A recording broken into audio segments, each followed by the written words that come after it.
What's going on? Yo, so today we're going to talk about the news, the newspaper versus social media, right?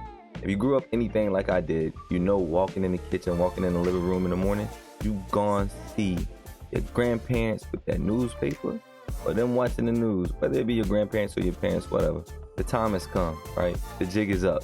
We've come to the realization that all news networks are owned by a small number of companies, and they do this calling it something like media consolidation or media ownership.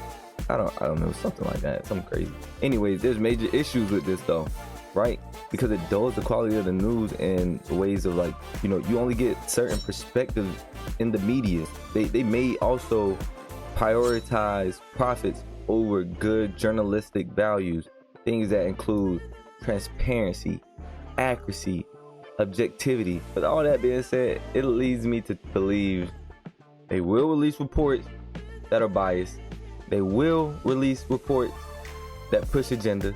They will release not the most important things on the news, but the things that capture your attention the most. Nothing like a dopamine rush.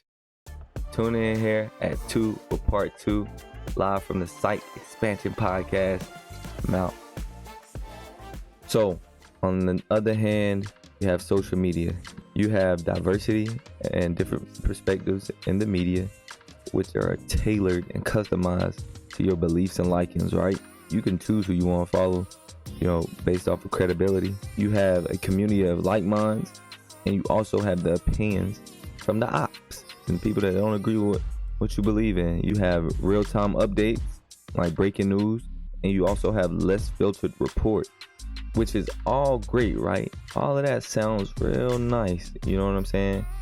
It's not the news where they're just giving it to you high and dry through every channel. But social media, you're not slick. You're not slick, you hear me? You also have a ton of misguided people, misled people who got information from bad journalists, advanced AI technology, don't get me started, and uneducated influencers. So listen, people, y'all just be careful. Do your research. You got the options. You can go to the news, you know what I'm saying? Get it that way. Or you come to social media where you got people that, you know, that has a great following. I feel like you should have news and social media working together to, like, get a confluence of information and figure it out that way. But with all that being said, just be careful.